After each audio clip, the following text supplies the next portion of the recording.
Second, I am very excited to introduce to you today Professor Bob Kennedy from UC Santa Barbara's Linguistic Department. Bob Kennedy is a senior continuing lecturer in linguistics at UC Santa Barbara, where he has taught since 2005. His specialties include phonology, which is the analysis of sound patterns of languages, and sociolinguistic variation. At UCSB, he teaches a wide range of upper and lower division courses, including numerous offerings like Intro to Linguistics and Language in Society that satisfy general education requirements.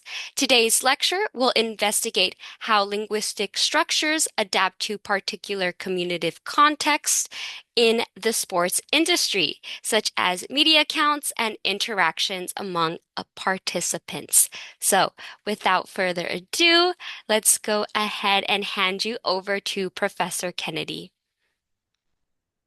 All right.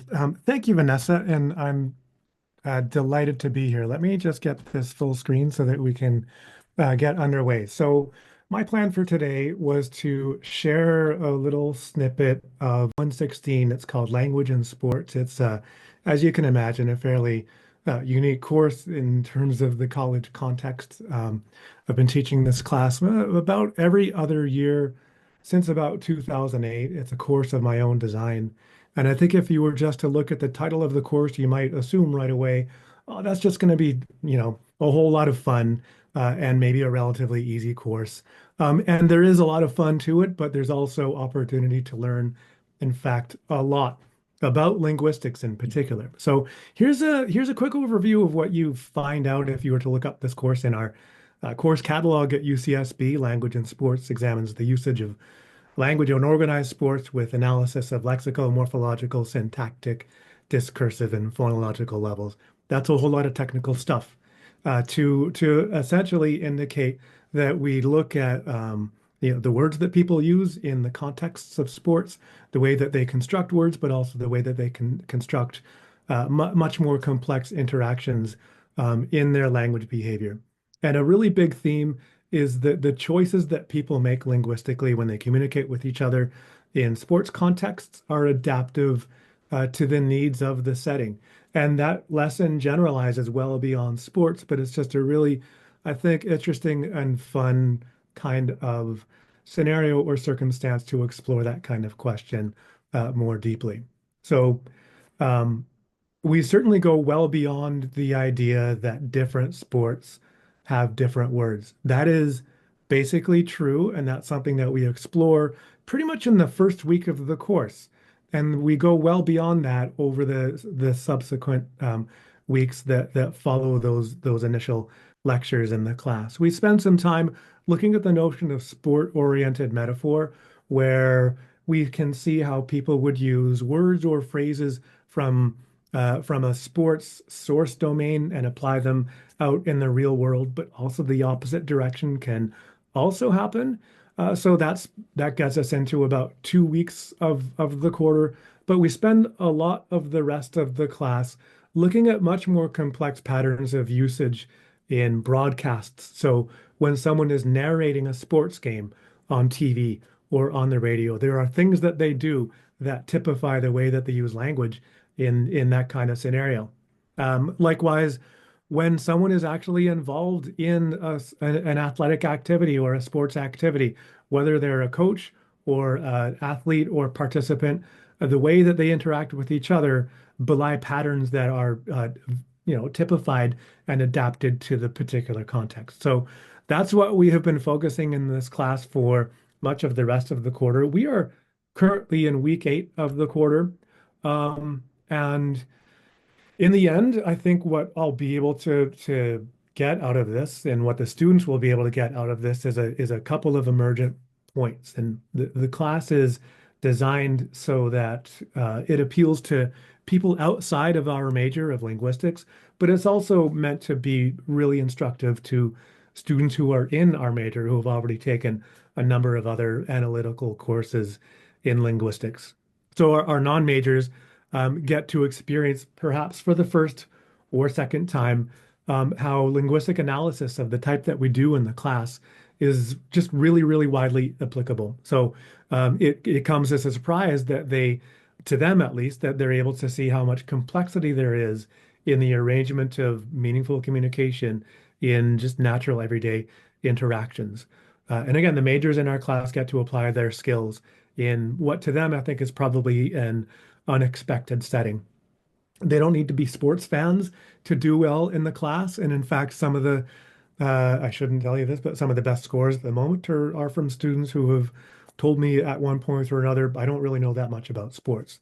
Because the focus really is on the language behavior and our ability to analyze patterns in that language ability or language behavior, regardless of our own involvement as participants in one sport or another.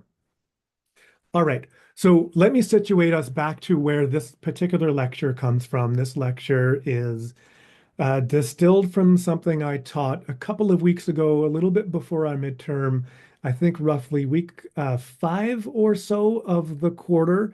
And at this point in the class, then, we have been starting to look at this concept of what in linguistics is referred to as register. It's actually a technical term that linguists use, the term refers to a variety of speech that's suited to a particular setting. Everyone pretty much has mastery over more than one register. The concept is related to the idea that in different social settings, you start to adhere to different kinds of patterns of language behavior, including but not at all limited to the words that you use. But there's also perhaps things about the grammatical patterning of your language behavior that may differ depending on the context. And if or where we can find scenarios where obviously people tend to gravitate towards specific types of grammatical constructions, those constructions typify the register that we're talking about. I'll give you some more concrete examples in a couple of slides to make this a fair amount clearer. But for a lot of the rest of today, we're going to look at specific examples of sports-oriented register in English and in a number of other languages as well. You don't need to be a speaker of these other languages in order to get the main point of the things that we're going to be talking about. But again, one of the main things that we can observe about register writ large as a concept in linguistics to study is that a register is identifiable by what you could say are very notable or salient markers or patterns of language structure and language usage, right down to the nitty-gritty of what types of word orders do people tend to adhere to when they're using a specific register on the basis of the context that they are in. All right. Another thing that you might have guessed about this class is that there's no textbook for it. It's a very, very rare course. It's not typical for this to be in the curriculum of um, of a linguistics department, pretty much anywhere. Like I said, it's a course of my own concoction, but I do need to provide readings as sources for us to glean data from and to get ideas from and to look for help in terms of making sense of the patterns that we come across. So I do assign a fair amount of reading, and these here are the readings that pertain to this particular lecture. So in the class, I would have assigned these things to the students already and asked them to make sure that they have done this reading beforehand. So it's not a textbook reading, but it's background reading that helps them prepare for this discussion. And the preliminary reading here is what you could essentially call a foundational paper on the concept of sports announcer talk, uh, which is identified in this paper as a fairly specific register. The linguist who is the author of this paper, Charles Ferguson, was a specialist in the study of the concept of register more generally. And so he has a much longer record of research that looks at register in a lot of different contexts. But this paper is fairly well known and fairly well appreciated for its identification of sports announcer talk as a specific register. Now, of course, this paper is not the origination of the concept of sports announcer talk. As a register, it goes back at least as early as the 1930s. in radio broadcasts of American sports like baseball or football.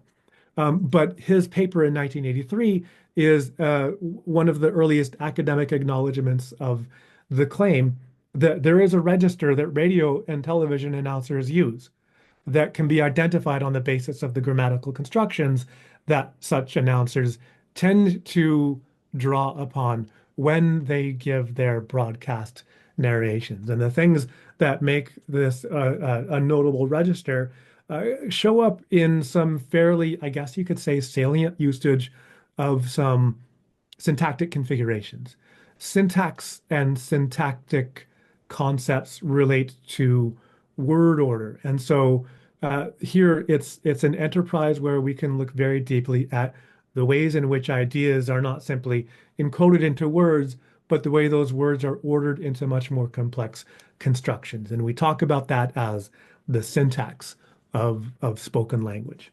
And we all adhere to syntax, or we follow patterns of syntax whenever we use language, whether we're speaking or whether we're writing. But in the context of sports announcer talk as a register, there are some notable trends of the syntax that I think motivate some amount of discussion.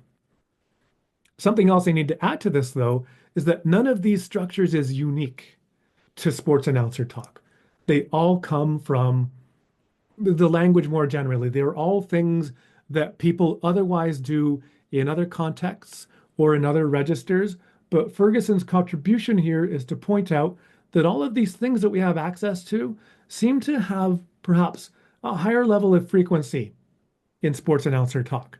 In his paper, he doesn't really back this up with a quantitative analysis counting things up to demonstrate, yeah, they really are more frequent here as opposed to some other context. But he presented this very persuasive, plausible argument that it seems like some of these things happen more frequently in this register compared to in other contexts. So the examples I've got up on screen are from his paper. These are things that he heard while listening to broadcasts of baseball games. And this is a partial list of the things that he considered to be the typical components of sports announcer talk. One of them he referred to as a simplification. And the example here, Milburn remaining at first. It's a simplification because it has an auxiliary verb removed. In other contexts, you might expect the word is to be there between Milburn and remaining. Again, this is not the only context where people do this type of simplification, but it is notably and saliently frequent in sports announcer talk. Another type of construction that he identified and claimed to be a fairly salient marker of sports announcer talk is what he called an inversion. Here's an example. Holding up at third is Murphy.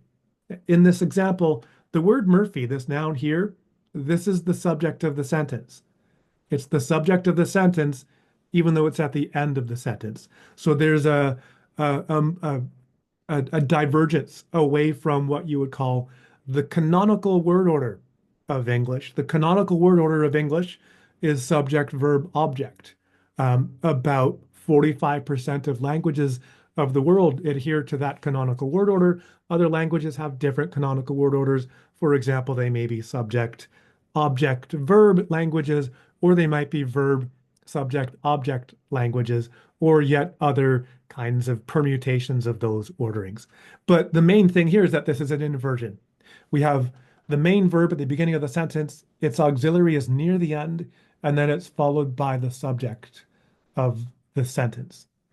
And these constructions, the simplifications and the inversions, are some of the things that Ferguson pointed out as quite typical of sports announcer talk, right?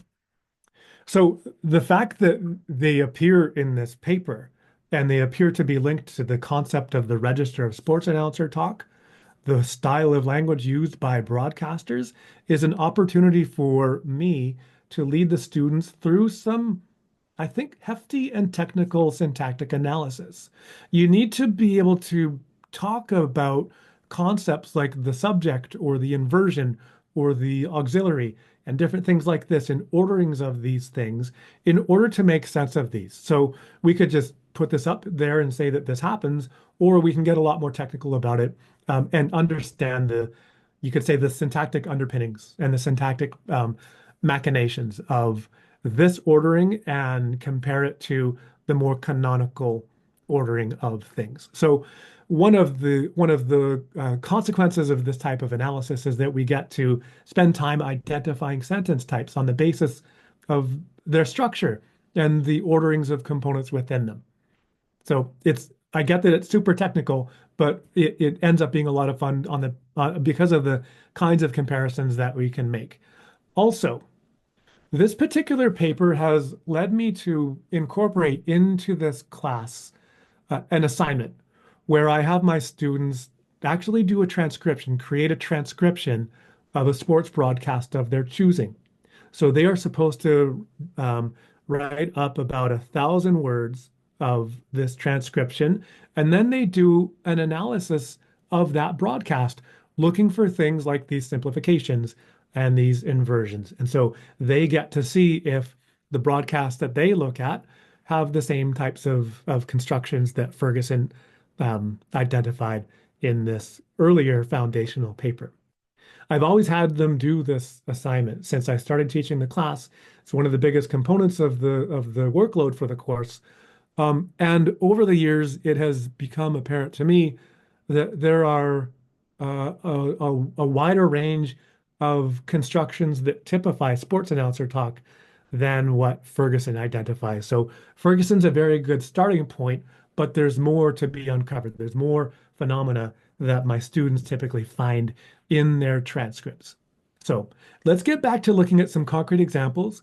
These are constructed sentences in that I made them up for the purpose of this lecture, but they're very plausible. They should appear to you to be very natural sentences of English. The first one is an example of what we're calling canonical word order or basic or default English word order. Smith charges up the right side. I've highlighted Smith or bold-faced Smith to indicate that that word is the subject of the sentence where the verb is charges. We can also, of course, express a similar idea, changing the subject into a subject pronoun. She charges up the right side. The word she is the pronoun here. And that's also canonical for English, although it's canonical here, but with a subject pronoun instead of a full subject.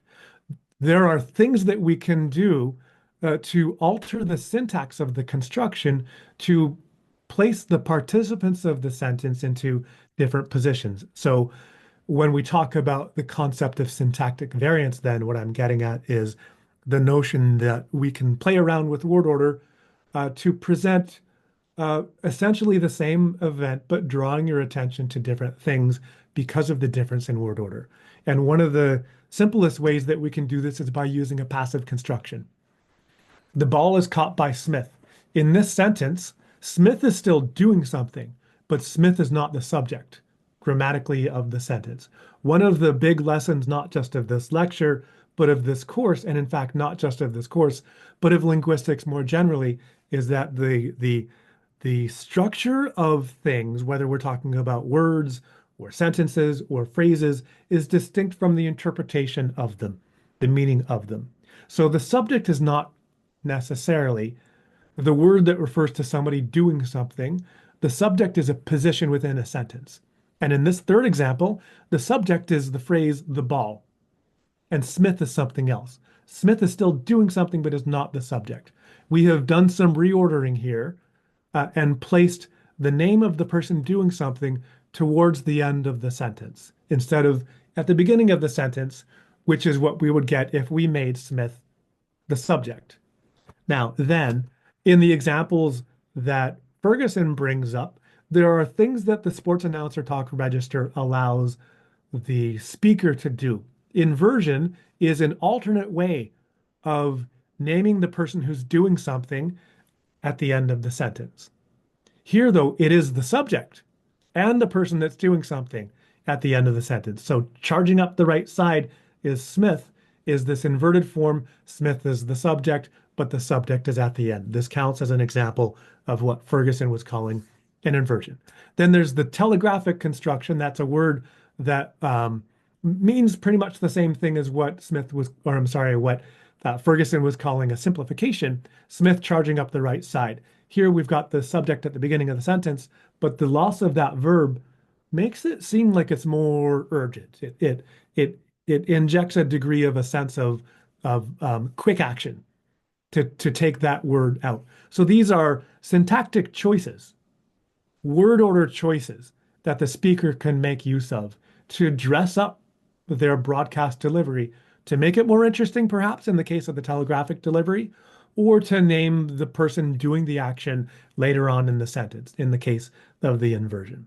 Now, over the course of the history of this class, like I said, there are other constructions that appear in the transcripts that I've come across in people's assignments, including this next one that Ferguson didn't point out, but which does seem to appear in these that in these types of broadcasts. And this next one is for technical reasons referred to as a right dislocation. I'll talk more about it over the next couple of minutes. But a right dislocation is exemplified by what we have up on screen here now. She charges up the right side, Smith, and it's understood or analyzed as a dislocation as long as we assume that the pronoun she refers to the same person that the word Smith refers to. So she and Smith are the same person. This makes it a right dislocation. It's a right dislocation because the word Smith is at the end or the right edge of the sentence. So this is another construction that we can think of as part of sports announcer talk, but it doesn't show up in Ferguson's initial list of the things that typify the register. With that in mind, then there's a second reading that adds to this discussion. This is much more recent research that looks more deeply into the appearance of dislocation structures in sports announcer talk broadcasts. So here, let's spend a little bit more time figuring out what it is that we even mean by a dislocation. A dislocation construction can be identified as a sentence that has some kind of noun or noun phrase at its periphery, at one of its edges, with a co-referring element in the core clause. By co-referring here, I mean there's another word that refers to the same entity. So in the previous example, Smith and she co-refer. In the core sentence, in the core clause, the word she is there, and then this other noun phrase, Smith, occurs at the periphery. Often, but not always, one of these is a pronoun. Sometimes they might both be. Sometimes they might both be something other than a pronoun, but often one of them is a pronoun. And indeed, especially in the sports announcer talk usages, the pronoun is in the core clause and the other noun phrase is something other than a pronoun.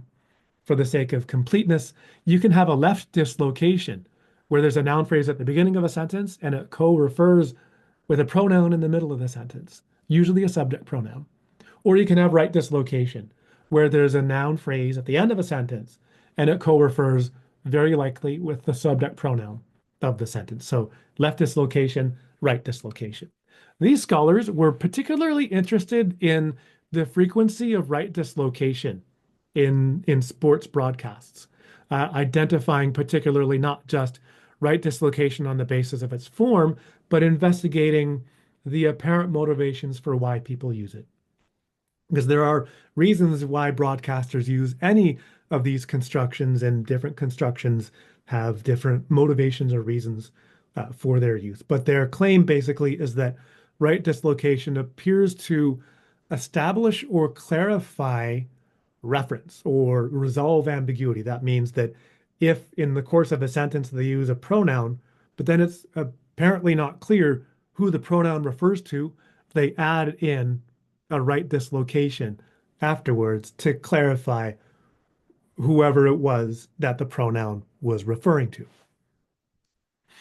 So their basic question is it the case that this is more frequent in sports announcer talk than in other kinds of contexts?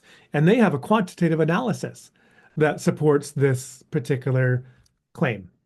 Now, their analysis is based on an assembly of transcripts of the World Cup final from 2014 that was played in Brazil, but between Germany and Argentina. And they looked at the broadcasts that were presented in English from the BBC, in German, and in Swedish. And they've got transcripts of all of these broadcasts. Here is an example of, for the sake of curiosity, left dislocation from the English language broadcast of this game. And Hummels, he's just trailing in his wake. The word Hummels and the word he co-refer. He is the pronoun that's the subject of the sentence. Hummels is the left dislocated noun.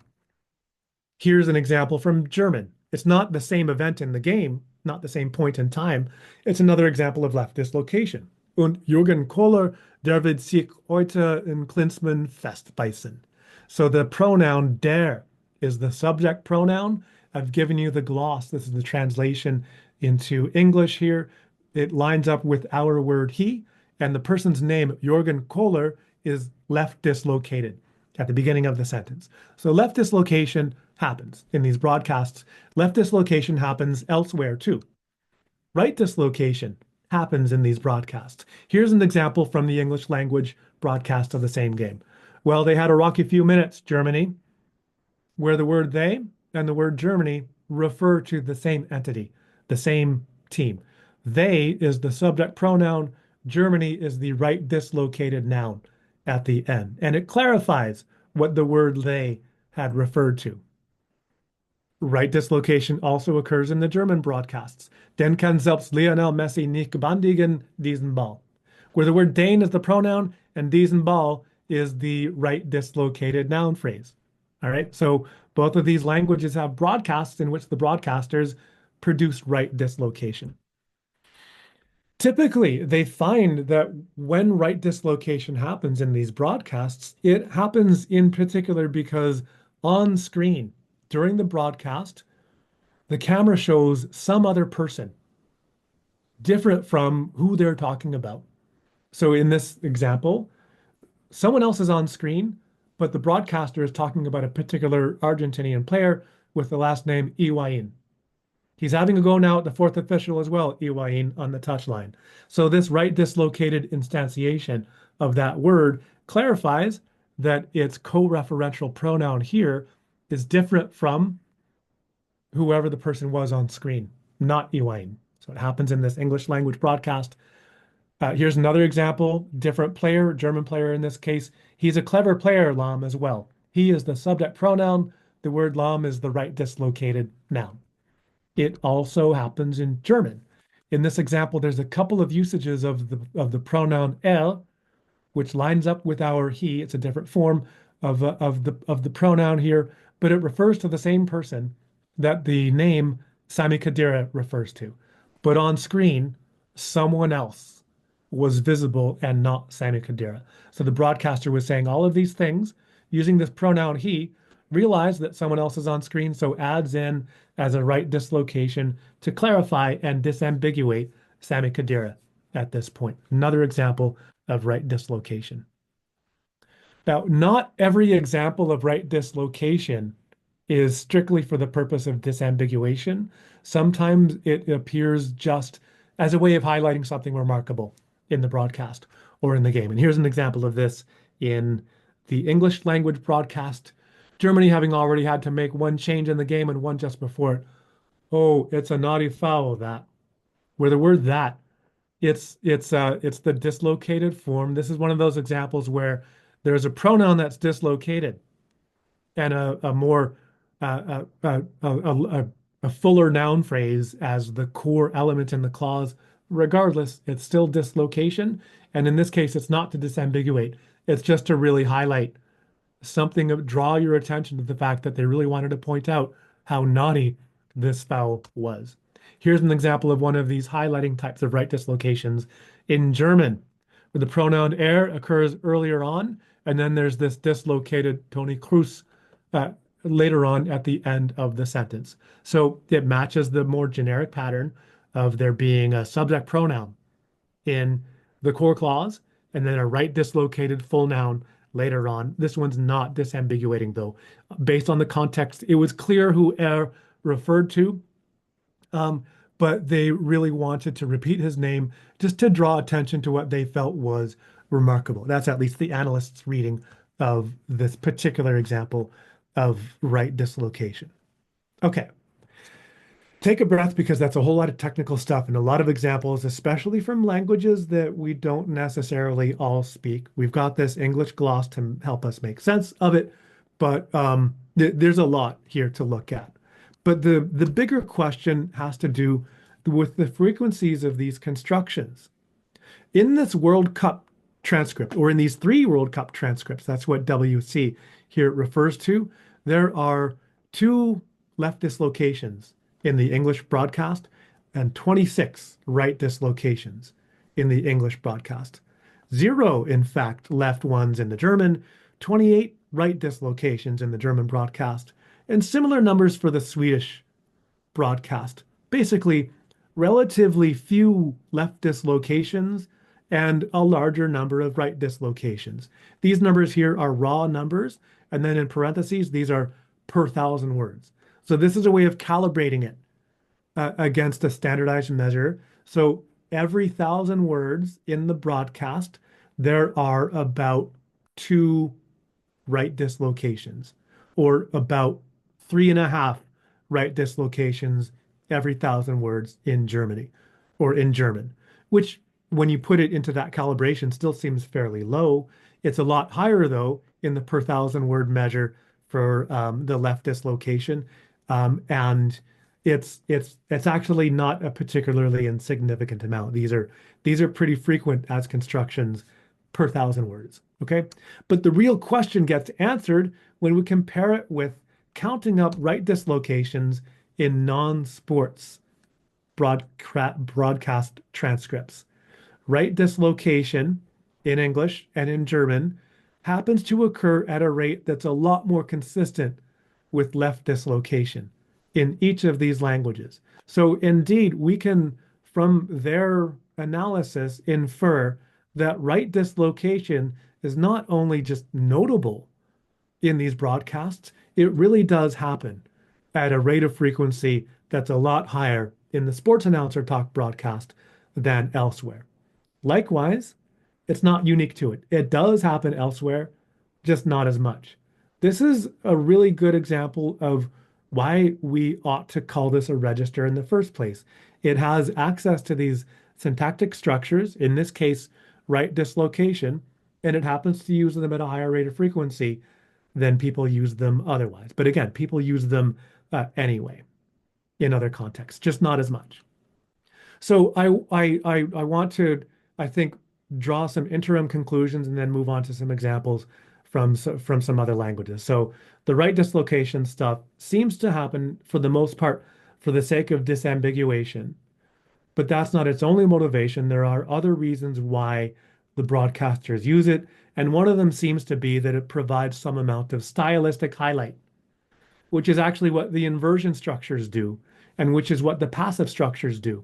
It is something that makes it clear that the speaker is using the register. So it's like they're adhering to the expectations of how to speak like a sports announcer talk user or a sports broadcaster. And they have these extra functions of highlighting words by placing them at peripheries of sentences. So there's this set of reasons why people use them more so in sports announcer talk than elsewhere. Let me give you some parallel examples from a few other languages. I've got data to share from Spanish and from Hebrew as well. Let me talk first about the Spanish data. The examples that I'm going to give you here are from a transcript that a student handed in for this assignment a number of years ago. One of the things that I like to do for that big assignment I was telling you about was to allow students to transcribe in another language if they want to do so. So I let them do that. So the student did a Spanish language soccer broadcast, and there are some things about Spanish syntax that we need to establish before we get more deeply into it. Spanish canonical word order is typically the subject precedes the verb, and if there's an object, the object follows the verb. In that respect, it is like English, but if the object is pronominal, if it's a pronoun, the object precedes the verb. If you speak Spanish, you know this already. If you don't speak Spanish, it is just helpful to establish this for the sake of this conversation. So the subject is there at the beginning, if it is a full noun. Spanish is also characterized sometimes with this casual term of it being prodrop. What that means is that the subject pronoun can go unexpressed in Spanish language usage. And in fact, by default, it very often is missing, or not there, I should say. And people include that subject pronoun only under specific circumstances. If they want to draw attention to that subject pronoun, then they include it. But otherwise, by default, it's really conventional for that subject pronoun to not be expressed in Spanish. So there's a difference in English and Spanish here in the usage of subject pronouns. It's not so simple that English always has them and Spanish never does, because there are circumstances where we leave out the subject pronoun in English as well. And of course, like I said, there are circumstances where a Spanish speaker includes the subject pronoun. Now, then, to take a look at some syntactic variants in Spanish, here are some constructed examples from an imagined sports broadcast. Canonical word order, Herrera corre por el lado derecho, with Herrera as the subject of the sentence. If the subject were pronominal, then instead somebody could say, corre por el lado derecho.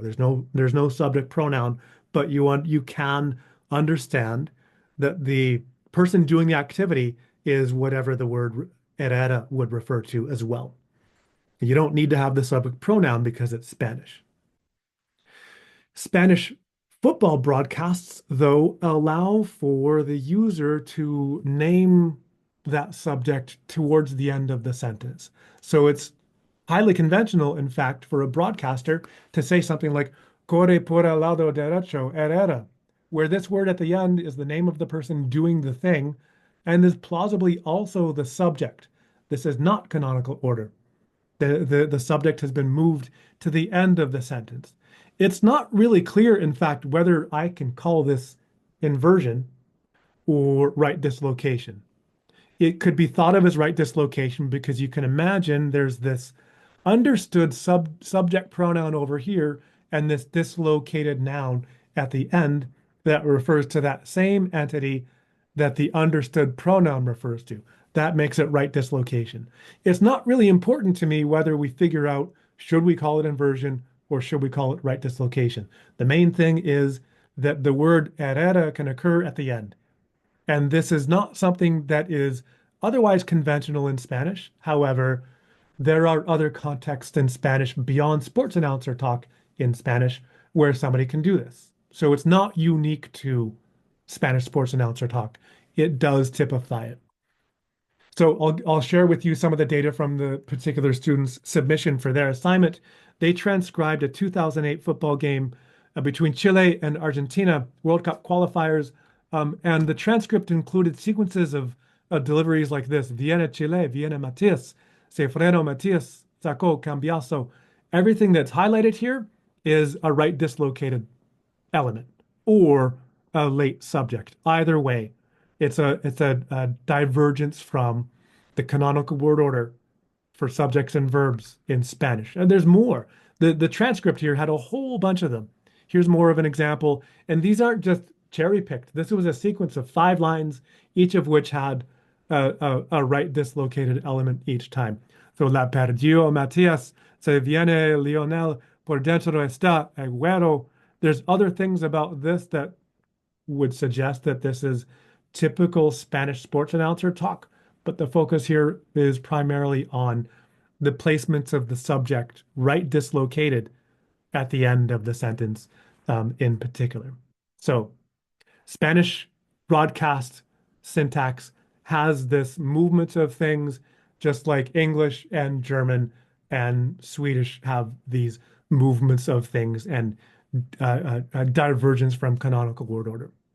So, in preparation for this year's uh, um, delivery of this particular lecture, I wanted to add yet more data, and I poked around, and lo and behold, I actually found a paper that documents a very similar phenomenon of divergence from canonical word order in contemporary Israeli Hebrew. The canonical word order in this language is, like in English and in Spanish, subject followed by the verb, followed by the object if it's there. And in addition, it's this mixed subject pronoun system whereby you could say that it is pro-drop in the third person. So first person pronouns and second person pronouns are expressed. The third person pronoun can go missing, like in Spanish, or can be unexpressed, like in like in Spanish, which means that when you see something appearing after a verb that also appears to be a subject, you could think of it as right dislocation, or you could think of it as inversion. Either way, it's a divergence from canonical word order in the language. So this particular paper that I added into the readings for this particular course explores this alternate word order and links this alternate word order to a number of different specific contexts, specifically identifying the idea that whether we call it right dislocation or inversion, it's a naming of the subject late in the sentence. And there are some fairly stringent constraints about when to do this versus not. So in a radio broadcast, when introducing somebody, typically there's a divergence from typical word order. Here's an example. In the sentence in Hebrew, the name of the subject occurs at the end of the sentence. So it would be equivalent to saying, "Hear the news from the mouth of Yishak Ro'eh," where Yishak Ro'eh is named late in the sentence. All right. It's not in this example a subject, but it is named late. Here's another example, Balpan Alex Ansky. In the studio, Alex Ansky. This is the ordering that they use when introducing people who have not been talked about yet. The conventional or canonical word order would actually be Alexansky Balpan to mean Alexansky's in the studio. But in this particular introductory context on the radio, there's this alternate word order. And this isn't even sports announcer talk that we're getting at yet. It does help us understand, though, that like in the other languages, the things that emerge in the sports announcer talk register are drawn from constructions that people have in the language anyway. There's other contexts where this alternate ordering appears. If someone is being introduced on TV and they're not yet visible on screen, they follow the radio word order. So, Medaveach Katevenu Yarin Kimo is a way of saying, reporting now our correspondent Yarin Kimor, where Yarin Kimor or Katevenu Yarin Kimor is the subject of the sentence, but it comes after the verb. It's, again, a deviation from the canonical word order. If the subject is on screen, if the person is on screen that the word of the subject refers to, then instead they use the more typical canonical word order. Katevenu Yarin Kimor Medaveach. Our correspondent Yarin Kimor is reporting, which is in line with canonical word order in the language if you see the person already. So the context determines which order to adhere to. This alternate word order shows up in other kinds of contexts as well. It's not just in broadcasts. So if it's a live performance and someone's backstage and the MC or someone like that is telling everybody who's about to come out, they name that person as the subject, but later on. So in this example, it's as if they're saying, and now to perform before us, Mati Kaspi. Vayakshav Yofia Lefanenu Mati Kaspi. Mati Kaspi is the subject, but named late in the sentence. This actually also happens in temple. When people are called to read from the Torah, the person getting called to read is amongst the crowd, so it's like they're not visible to anybody yet. And when they get called up, their name is the subject of that sentence, but again, it appears at the end of the sentence. So Ya'ale Moshe ben Shal, here is another example of that non-canonical word order in the specialized context, different from having the subject at the beginning of the sentence. All of this plays out in sports announcer talk, also in contemporary Hebrew. So if we're talking about a radio broadcast and a player is named, and it's the first time their name has come up, so it's like it's introductory. They're not being introduced, but it's their first mention in the broadcast. Their name comes at the end. It's like a right dislocation. Tofeset Hakadur Akshav Miki Berkovich, where Miki Berkovich here is the subject of the sentence, but named late in the sentence. It's right dislocation. If it's a broadcast on TV and the person is being introduced, or they've already been named, then their name comes first, in contrast with the radio. If on the radio broadcast they've been named already, you do have that subject at the beginning of the sentence. On TV, you have the name of the person at the beginning of the sentence if they're on screen, whether or not they've been named already. So the visuals have a role in this, and whether they've been introduced already have a role in this. But there are conditions that move the speaker towards using one of these right dislocation kinds of constructions instead. So, like all of the other languages that we've looked at already, in the sports announcer talk register for Hebrew, there is an emergence of a particular type of grammatical construction that exists elsewhere in the language, but emerges with salience in particular in the context of the sports announcer talk usage. All right.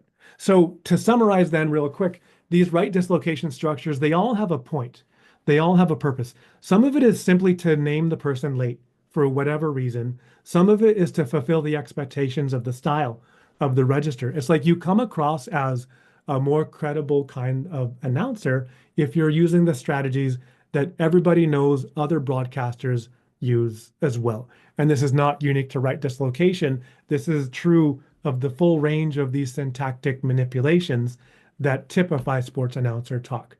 These effects show up in a multitude of languages that we've seen them in each of the languages that we looked at up close in the lecture today. And we can think of right dislocation as a specific component of sports announcer talk, where patterns of word order are drawn from outside the register, but are used with frequency and salience inside of the register. Some of them have these stylistic kinds of motivations. Some of them have these cognitive motivations instead, but they all come together to essentially enable or encourage or precipitate the usage of these specific types of syntactic constructions. The big picture point, though, is that all of this shows us how language users adapt the nuances of their syntactic arrangement to their context in these very granular, nuanced ways. Okay, so in the rest of the class, I don't really have time to talk about this, but we explore very similar questions in a range of other contexts as well. So I think that's about it for me in my time. I'm going to put up this screen for some extra information for you, and we can entertain a few questions along the way as well.